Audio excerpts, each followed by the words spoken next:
In today's Locked On Pelicans, I'll tell you how the Pelicans have made an adjustment to their big man rotation and why it actually might be working, but there is an asterisk with it.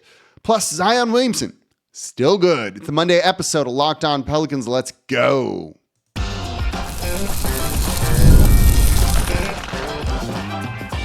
You are Locked On Pelicans, your daily New Orleans Pelicans podcast, part of the Locked On Podcast Network, your team every day. Welcome to another edition of Locked On Pelicans, the daily podcast covering your favorite team, the New Orleans Pelicans and NBA, part of the Locked On Podcast Network, your team every day, available wherever you get your podcasts and available on YouTube. I'm your host, Pelicans Insider, credential member of the media, Jake Madison, at NOLA Jake on Twitter. Here with y'all on this Monday, breaking down all things New Orleans Pelicans. The Pelicans have made an adjustment to their front court, trying something different. And it might actually be working, but there's a caveat that I want to get into that I think is really important with this one. We're also going to look at why Zion Williamson still pretty good at basketball, and then break down a little bit more about this win over the San Antonio Spurs, a big comeback, 114-96, and the all-around contributions that you saw from everyone. So we got a lot to cover in today's episode of Locked On Pelicans. Today's episode is brought to you by FanDuel. Right now, new FanDuel customers can get $150 in bonus bets if your first $5 bet wins. So let's get into this one here. What we've seen the past two games now, and it coincides with, well, the play of Kelly Olynyk and his arrival to the team and just being inserted immediately into the starting lineup. You saw this in their loss Friday to the Dallas Mavericks, 111-103, where Kelly Olynyk started but played relatively well. And then same thing in this win over the San Antonio Spurs, where Olynyk played really well and seemed to unlock the starting lineup a good bit here. Now, we'll get into the asterisks with it because both these teams kind of have a very similar one from when we get into the big man rotation. But I want to look at what's working here and how the Pelicans have kind of improved in an area, and it has to do with rebounding. One of the things we've seen all year long is the Pelicans are a horrific defensive rebounding team. They just don't have length. They played really small with Yves Missi at center, and he's a normal center. But then Zion at the power forward spot, and Missi is not the same kind of rebounder that in the past Jonas Valanciunas has been. And Zion at 6'6" is not an elite defensive rebounder or anything like that. It's just a size limitation thing. So when you look at that, you go, okay, they're going to kind of be in some trouble on the boards. We kind of all predicted it, though not to this degree. So for the past couple of games, and it's really evident the past two, the Pelicans have tried to go like jumbo, basically. They're starting Missi at center, Kelly Olynyk at power forward, and then Zion Williamson at the other forward spot, kind of playing the three, but also playing point guard.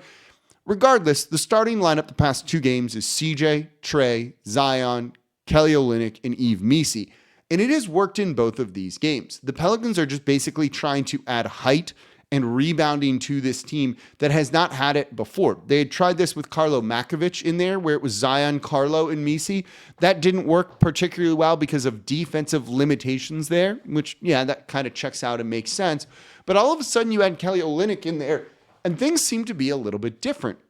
And look, against the Dallas Mavericks, they limited second chance opportunities. They actually have won the second chance points battle in both of these games. Against the Dallas Mavericks, the Pelicans on 8 offensive boards gave up 11 second chance points. Against the San Antonio Spurs, they also won the second chance points battle here. It was 22-13, winning in that regard. That's a really encouraging sign. We're going to get to the asterisks here in a second because you might already be thinking it here. That's good, though. They're finding something that works. By adding more length, you can maybe just grab more defensive boards, not give teams second chance opportunities, something that's killed New Orleans. Let's just go bigger, basically. And somewhat, it's working. I think with Kelly Olynyk, he is a much better defender than Carlo Makovic is, just overall. Kelly Olynyk has a lot of basketball IQ, just makes the right play, knows where to be as that veteran presence out there. And against the Dallas Mavericks, of all of the starters, he was the only one that was like better than neutral. Zion was a plus minus of 0. Kelly Olynyk was a plus 11 in that game. Against the San Antonio Spurs, he was, where did it just go? Kelly Olynyk was a plus 21 in 25 minutes. Those are really good numbers. He had 14 points, 15 rebounds, by the way, against the San Antonio Spurs. Against the Dallas Mavericks, it was much more subdued, given his debut, 4 points, 3 rebounds. But you're seeing something work there. And the fact that he, I don't want to call him a stretch big, but he's not a stretch big. He's taken 4 3-point attempts total, so 2 each game. There's something there that like he is just the archetype of a player to put next to Zion Williamson, even if he's not like the perfect version of that, essentially. Like he just makes sense next to Zion Williamson, and maybe it's just as simple as that. Along with Missi, who, look, is not a good defender right now. And it's not a knock on him, he's a rookie, right? He has not been an amazing rebounder all season long, but you add in just like that smart veteran presence who knows how to play, and it seems to unlock things a little bit. Now, the caveat here is both these front courts are pretty bad. Against the Dallas Mavericks, right? No, who played? There's no Derek Lively. There's no Daniel Gafford. There's no Dwight Powell. There's no Anthony Davis. That's 4 centers right there. With the San Antonio Spurs, Victor Wembanyama is out for the rest of the season. So Bismack Biyombo is their starting center alongside Harrison Barnes at the power forward spot. You better out-rebound those guys, or at least like work those guys. And look, against the San Antonio Spurs, we'll get more than this in the third segment here. They did, particularly by pounding the ball inside. So it's 2 games against pretty bad center rotations, weak center opposition. So I don't know if there's a ton necessarily to read into that. But overall, look, at least they did their jobs there. And there's something to be said for that. And I'm encouraged by what we're seeing here. What you're looking for is kind of proof of concept.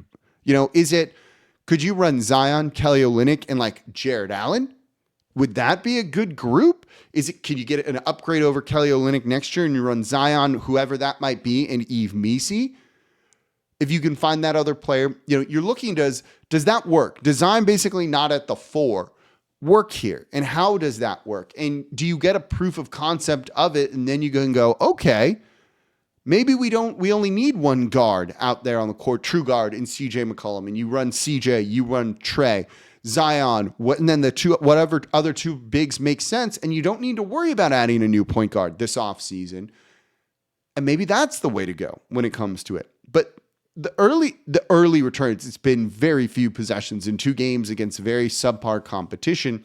That has been an adjustment that they've made, and overall, as of now, it's looked pretty good, and that's something that I'm going to be watching for, because you figure this is the front court's this is probably your starting lineup going forward of CJ, Trey, Zion, Kelly Olynyk, and Yves Missi. And if it is, we need to pay attention to that, because that could conceivably be your starting lineup next season while DeJounte Murray comes back from injury, and then figure out how to put Herb Jones into this whole group.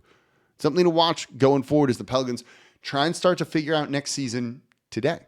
So coming up next, Zion Williamson, still good. Let's talk about that. That's coming up here next in today's episode of Locked On Pelicans.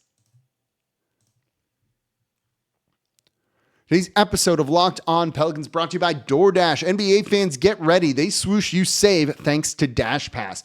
Every time a player drops 50 or more points in a game, you score a huge deal the next day, and it's really simple. When any player scores 50 or more in a game during the 24-25 NBA regular season, Dash Pass members get 50% off an order up to $10 off the next day from noon until midnight. So maybe you're tired from being up so late. So whether you're staying up watching highlights or you just need a midnight snack, use Dash Pass to grab something delicious while saving big. Do you need a quick and easy lunch the next day because you're tired from watching that 50-point game the night before? With Dash Pass, you can get your favorite meals with 0 delivery fees and reduced service fees. Plus, now you save even more with this exclusive NBA offer. So sign up for Dash Pass and be ready to save. When any player scores 50 or more in a game, Dash Pass members get 50% off an order the next day, up to $10 off. Just use promo code NBA50 from noon to midnight after a 50-point game on eligible orders at participating merchants. Must have an active Dash Pass account. Terms apply. Visit DoorDash to learn more. And thank you for making Locked On Pelicans your first listen today and every day. We're here Monday through Friday, the #1 Pelicans podcast, covering everything you want to know about this Pelicans team. So please subscribe wherever you get your podcasts and join over 11,000 Pelicans fans on YouTube as well. We are the #1 Pelicans podcast for a reason here. We got some draft coverage for you last week. I'm going to have more on the draft in tomorrow's show. I want to talk about Cooper Flagg and his comments of like, maybe he wants to stay at Duke. Will he? Won't he? He's not. There's a reason why. And I'm going to tell you in tomorrow's show. And it might not be it's probably not what you're thinking. So make sure you listen to that one of if the Pelicans get number 1 overall pick, is there a chance Cooper Flagg stays at Duke? Don't worry about it. So there we go. And of course, don't forget about the free daily Locked On Pelicans newsletter here. You can subscribe and sign up over at lockedondaily.com. One stop for ultimate team and league coverage delivered right to your inbox. So let's get into Zion Williamson here in these past 2 games because he has looked pretty good, even if he got off to a slow start against the San Antonio Spurs. But against the Dallas Mavericks, that is exactly what you wanted to see. I was on WWL radio before the game, and they were asking about the injuries to the Dallas Mavericks. And they said, like, how's that going to influence the Pelicans' game plan going into this one? And I said, it shouldn't really influence it. It should just mean Zion feasts. And if Zion Williamson doesn't go out there and dominate this game, I'm gonna take him to task basically on the show because there's no excuse not to. With no Anthony Davis, no Daniel Gafford, no Derek Lively, no Dwight Powell, not that he was playing much in the first place. It's thin up front for the Dallas Mavericks, and that means Zion should be able to get out and score. And he did. Really as simple as that, right? 29 points, but it wasn't just the 29 points, right? It's 29 points on 15 shot attempts. It's 29 points on 15 shot attempts in under 28 minutes of action out there on the court. And in a game that the Pelicans lost by 8, plus minus is 0, the only other starter that was positive was Kelly Olynyk. Yves Missi was a -3. Trey was a -13. CJ was a -11. It was really guys like Bruce Brown and Jordan Hawkins off the bench that got torched in their minutes. And Kyrie Irving just doing Kyrie Irving things essentially in this one, right? He finished with 35. While Zion kind of did the work, did what he needed to do in this one. 7 rebounds, 3 assists, 2 steals. He looked really good, as he should, right? Like he should. There was no excuse for him to have a quiet game in this one. And while you'd like 29 points on 15 shot attempts, he was 11 for 15. That's near 75%. It's better if he's doing that against top-level competition, don't get me wrong. If he does that against a guy like Anthony Davis, that's even more eye-opening. But I want him to be doing the things that he needs to be doing. This is easily a game that it feels like, hey, maybe he's just going to take it off and not care and doesn't need to. And you're like, no. Like he went out and did all of the things that he needed to do. And that's what you want to see from him. In a game that he could essentially take off and sleepwalk through, he did not do that in this one. Got to the line 11 times, 7 for 11 from the free throw line. Same thing against the San Antonio Spurs. Little bit of a quiet first half as they really tried to double team him and take him out of this game. But he had 14 points on 8 shot attempts in the in the second half of this one. First half was a little bit more quiet, 8 on 9, as he struggled with a lot of the physicality and contact in this one. And then the second half was like, all right, enough of that. And really started to go properly into contact with a good handle, drawing free throws that way. He looked really good in this game and contributed all around. This is what you want from New Orleans. You might have wanted them to lose this game. One win won't really make that big of a difference here. They're in still a very good spot when it comes to the draft. Tied with Utah, I believe, and Charlotte for the second worst record right here. But overall, the Pelicans are still in a great spot to be able to get a top 5 pick, which is what we want to see.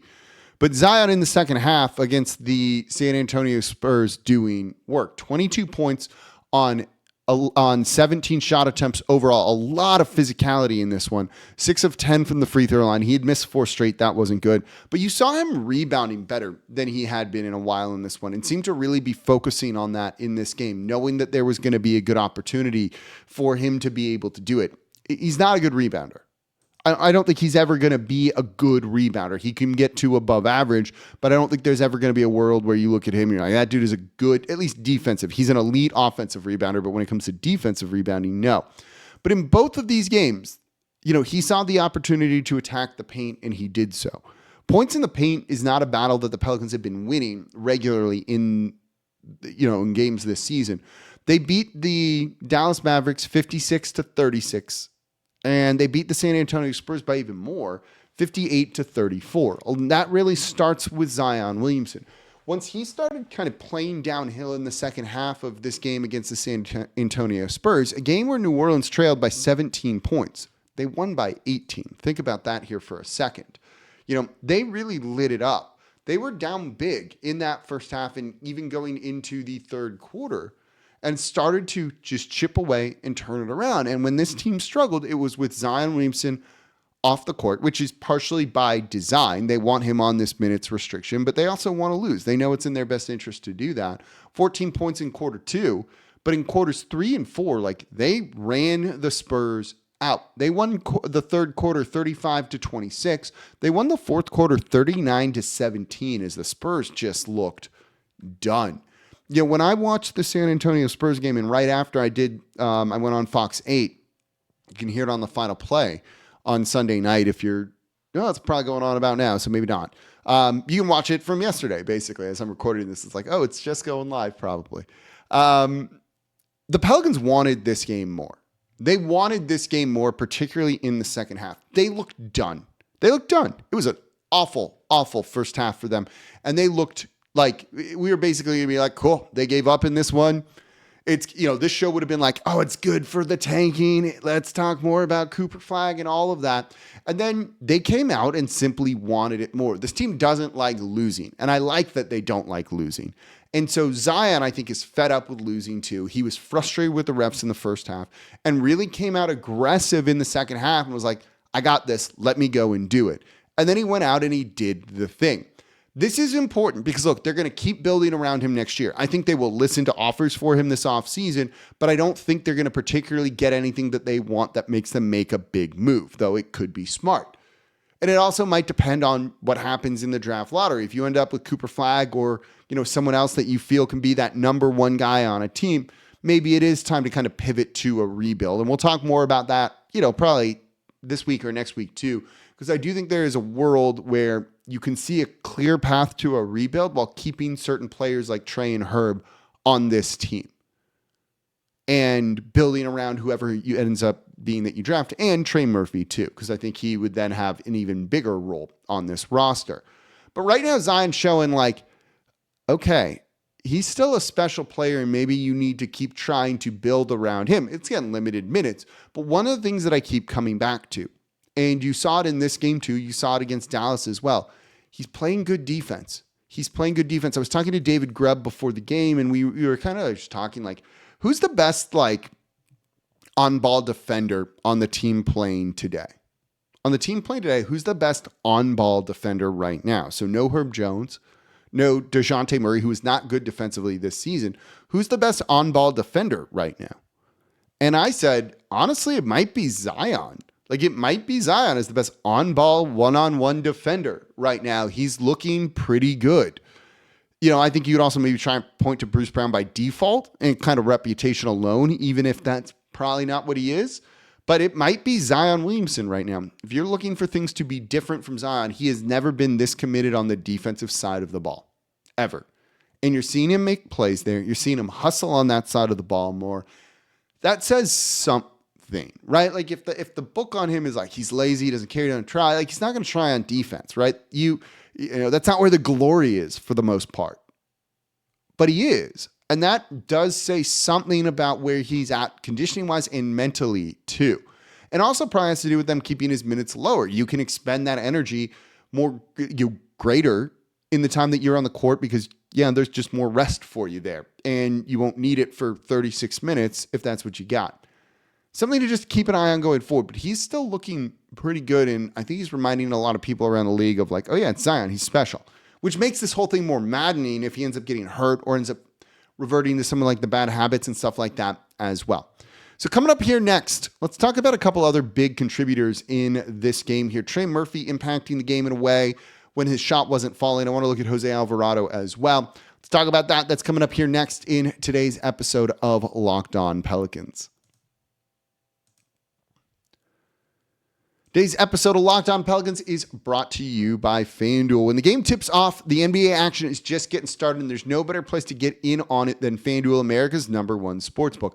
With FanDuel, you can place live bets throughout the game, so even if you miss the opening tip or you want to bet on a fourth quarter comeback, you can stay in on the action. And if you're looking for a bigger payout, you can even combine your live bets into a same-game parlay, and that's what I love. I love the same-game parlays.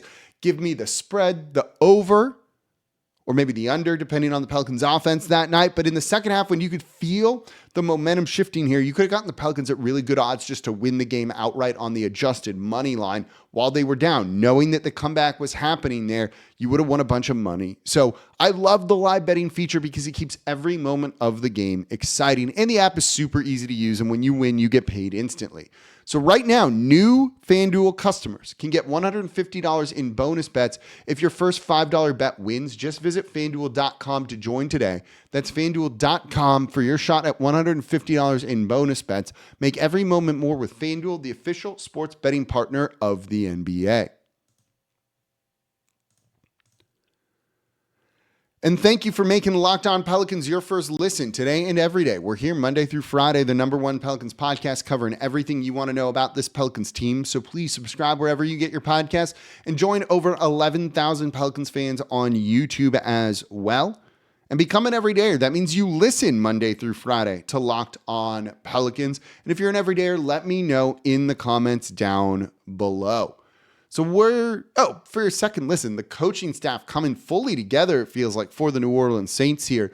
Ross Jackson going to break down everything black and gold when it comes to the coaching staff. Kellen Moore, you're going to have the draft around the corner there. So make sure you are subscribed to Locked On Saints wherever you get your podcasts. Part of the Locked On Podcast Network, your team every day.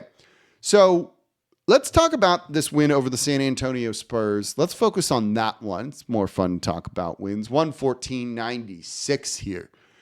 Pelicans playing well. Zion, we talked about him, but Kelly Olynyk with 14 points, 15 boards. Something about him just being a smart, good basketball player out there on the court with a really good fit next to Zion Williamson. Liked what we saw from him in this one. Missi with a career-high 15 rebounds, 6 offensive, 9 defensive. He's not a good defensive rebounder, but he was really committed on it in this game. And then you also have, let's keep the front court talk going, Karlo Makovic with a career-high 19 points, 6 rebounds as well. He was 8 of 9. Between him, Missi, and to a slightly lesser extent, Kelly Olynyk, but Makovic and Missi, particularly Makovic, really working well in the pick and roll. And that was something that really jumped out to me in this game was Carlos setting a screen, rolling to the rim, and them trying to find him or him just making little plays. We talked about it, I think it's 2 weeks ago now, in that win over the Sacramento Kings. It all blurs together. And he was making like multiple impactful plays, movements, actions in basically the game-winning possession where he scored. You see him just do that. Like, the dude looks like an NBA player. He moves like an NBA player. And I think that's an important thing, right? Like, he belongs. And with his skill set of that and then trying hard on the defensive side of the ball, out of block in this one, you can see it in there from him. You know, the activity's there. You can shoot a little bit. It's someone that you feel like could be a piece for this team. In what capacity, I'm not exactly sure just yet, but you start to see it with Karlo Makovic and you go, oh, okay. And he's really starting to show it. Is he a starter? Not now. Could he be? Yeah, and that would be a really big thing for this team if you could find like another starter. If your kind of future front court is Zion, Karlo Makovic, and Yves Missi, or an upgraded one of those spots, you're going to be in a pretty good position. And I think the Pelicans are starting to learn that a little bit right now. So I'm really going to be excited to watch him as well, because in theory, he's a very similar kind of player. I don't want to say exact, but very similar to Kelly Olynyk. And you're seeing the immediate impact right there when it comes to him. Jose Alvarado in this game outplayed Chris Paul and De'Aaron Fox, like easily in this game. 12 points, 9 rebounds, 8 assists, a near triple-double for Jose off the bench. Just impactful dude. He got hit in the face multiple times. You know, got called for some ticky-tack fouls, I really thought out here, but he did not want to lose. That's the best thing you can say about him in this game. He did not want to lose and was not going to let this team lose, put his body on the line, it felt at times, and really just out there. This is what he does. Makes an impact. Just makes an impact whenever he's really out there on the court. Trey Murphy also had a very interesting game, I thought, here. Finished with 15.7 rebounds, 5 assists, 3 of 10 from deep. It took him away. It wasn't until the third quarter that he really got his first three-point shot fell down, and he was struggling to make an impact in the game. And then he just ramped up his energy level here, right? He's the only guy on this team that played over 30 minutes, which is kind of wild to think about here. Playing almost 38 minutes in what eventually was a blowout win. He wants to go out there and he wants to lead this team too, and you saw him try and do it. Shot wasn't falling. Let's try and make plays on the defensive side of the ball. Cool. Our team as a whole made plays on the defensive side of the ball. I'm going to get out and run in transition. And once he started running in transition, getting a lob, getting that kind of pass ahead off of a steal and dunked it in there, you could see the confidence grow a little bit. And all of a sudden, the momentum completely swung in this game. And it didn't have to do with Trey Murphy III shooting. It had to do with basically just his effort. And sometimes you can out-hustle teams, especially out-hustling teams that are missing their best player in Victor Wembanyama. And they did a really good job of that in this. As I said earlier, the Pelicans just wanted this one more than the San Antonio Spurs, it felt like. And they found a way to make it happen. It was Brick City in this game. Everyone was missing. Both teams were shooting in the 30s late in the third quarter of this one. The Pelicans, though, particularly in that fourth quarter, were like, we're going to find other ways to get it done. And they did it with hustle, with forcing turnovers, getting out in transition, running, those type of opportunities where the San Antonio Spurs were like, we're just going to shoot. And the shot wasn't falling. Sometimes when that's not happening, you have to find another way to make an impact out there on the court. And that's one of the greatest things you can say about the Pelicans in this one. They did exactly that. Sometimes you just got to grind and figure it out and go and do it, right? They did in this game. We don't want them to win too many games, but it was fun. Look, you could ask everyone in the Smoothie King Center, you want them to lose, you want them to win, and everyone would have said one. Like, they had fun in there. The crowd was into it too, and it was really fun because that's what we're here for. So while I want them to lose too, and you don't want to get too many wins here, you got to play like this every now and then to kind of remind folks of what this team is capable of, to remind themselves of what they're capable of. They did in this one, got the win over the San Antonio Spurs. And we're starting to see something happen with that kind of big front court, and we'll keep an eye on it going forward. Another game against the San Antonio Spurs on Tuesday, so the little baseball series here. We'll see what adjustments there are. We'll talk about that a little bit in tomorrow's show, but I want to look at Cooper Flagg. He's going to go pro. I'll break down the numbers on as to why. That's coming up in tomorrow's episode of Locked On Pelicans, and that's going to do it for this episode of Locked On Pelicans, part of the Locked On Podcast Network, your team every day. As always, I'm your host, Jake Madison, at NOLA Jake on Twitter.